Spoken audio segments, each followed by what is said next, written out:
Baik, Assalamualaikum warahmatullahi wabarakatuh. Selamat pagi Ibu. Terima kasih telah meluangkan waktunya untuk wawancara. Kami mahasiswa dari Universitas Negeri Jakarta izin mewawancarai Ibu terkait pengajaran dan pembelajaran pada SMK Negeri 46 Jakarta. Nah, sebelum mulai, izinkan kami memperkenalkan diri terlebih dahulu. Saya Novianti Kamelia selaku moderator dan saya di sini ditemani oleh rekan-rekan saya. Aldovia. Saya Deva Sujatma. Saya Muhammad Yuli. Ya. Kami memiliki beberapa pertanyaan yang kami harap bisa Ibu jawab dengan detail dan mendalam. Baik, untuk wawancaranya langsung saja kita mulai dulu. Boleh, silakan. Kalau boleh tahu, bagaimana biasanya Ibu menyusun modul ajar atau perangkat ajar ketika mengikuti kurikulum Merdeka, dan apakah ada langkah-langkah tertentu yang Ibu ikuti? Oke, untuk menyusun modul ajar, pertama kita tahu standar kompetensinya, kompetensi dasarnya. Jadi materi apa yang akan kita ambil pertama, supaya contohnya yang kayak tadi pengadaan pegawai. Jadi standar kompetensinya apa, kompetensi dasarnya itu apa, baru kita ambil langkah-langkah pembelajarannya dan masukkan itu dalam rencana pembelajaran pengajaran, namanya RPP di situ. Kan kurikulum Merdeka ini punya dua komponen kunci ya, Bu. Itu berdiferensiasi bagaimana apa yang dibutuhkan siswanya itu disesuaikan oleh gurunya, dan juga ada profil pelajar Pancasila. Nah, bagaimana sih, Bu, kalau yang misalnya ada anak muridnya itu yang pasif dalam pembelajarannya? Ya, ada. Nah, kalau untuk ini saya jelasin dulu ya, diferensiasi. Kalau untuk diferensiasi itu kebutuhan siswa inginkan.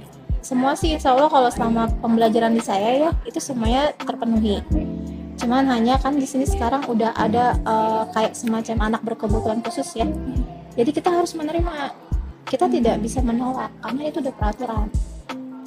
Nggak tahu gimana prosedurnya, dan menyayangkannya sih di sini karena tidak adanya guru yang berkebutuhan khusus itu loh. Jadi kalau kami kan kayak kalian yang hanya umum. Ketika tiba-tiba datang siswa berkebutuhan khusus, kami tidak tahu harus seperti apa karena kami kan pendidikan dari sekolah luar biasa. Nah, ini belum disediakan di sini. Jadi kami benar-benar otodidak aja. Kayak di jurusan ini ada dua, yang satu tunanetra tidak bisa melihat, tetapi untuk skill otak dia cepat, hanya tidak bisa, dia harus menggunakan alat. Jadi kalau setiap ujian-ujian itu kita harus mendampingi, dan itu hanya si guru jurusan saja. Tapi dan mungkin kalau pas ujian panitia terkhusus kan dipilih. Yang kedua slow learner, jadi dia agak di bawah slow lah dia rata-rata gitu. Ya hanya diem dan mengangguk, kalau ditanya terlalu keras lantang dia akan nangis gitu.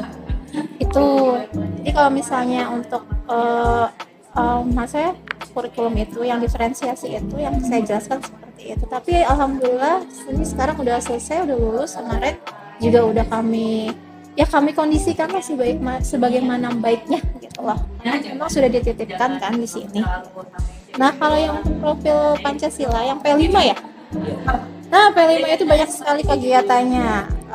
Kebetulan kamu mengingatkan saya sama tugas saya juga nanti abis ini.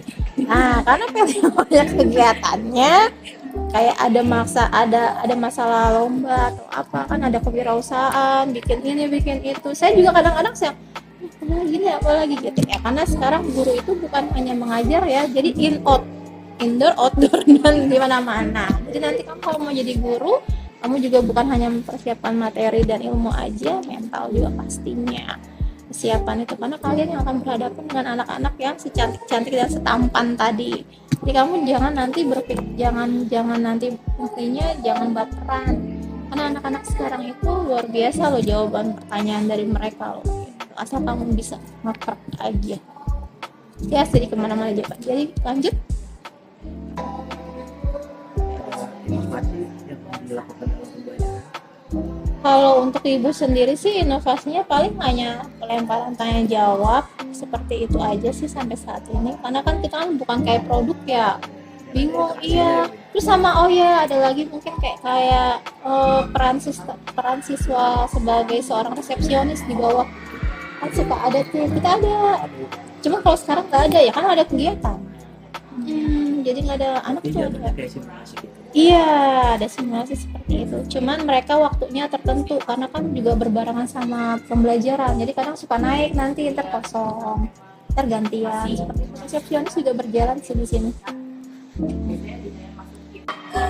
Terkait dengan pengajaran dan pembelajaran pada SMK itu kan ada aspek-aspek yang telah ditanyakan tadi ya, itu kan saling berkaitan satu sama lain. Adakah pesan atau masukan yang dapat Ibu sampaikan nih kepada para siswa dan rekan-rekan guru, khususnya untuk meningkatkan kualitas pendidikan di masa mendatang?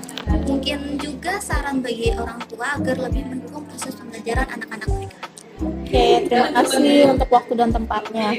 Kalau untuk pesan yang saya sampaikan kepada peserta didik agar mereka lebih menguasai materi, rajin belajar, agar bisa tercapai apa yang mereka inginkan tentunya. Kalau kami sebagai guru, insya Allah kami akan lebih memaksimalkan bagaimana cara agar peserta didik kami mencapai pembelajaran yang sangat baik dan maksimal untuk kebutuhan mereka ke depannya nanti. Kalau untuk orang tua, murid atau wali murid mereka, saya sebagai seorang pendidik menginginkan adanya kerjasama yang baik antara orang tua, siswa, dan lingkungan sekolah. Itu aja, cukup. Baik, terima kasih banyak Ibu atas waktu dan penjelasan yang sangat informatifnya. Iya. Kami yakin wawancara ini memberikan wawasan baru dan inspirasi bagi kami, baik sebagai siswa maupun calon pendidik di masa depan. Semoga apa yang telah disampaikan hari ini dapat manfaat dan menjadi pembelajaran bagi kita semua ya Bu. Oke. Wassalamualaikum warahmatullahi wabarakatuh. Waalaikumsalam warahmatullahi wabarakatuh.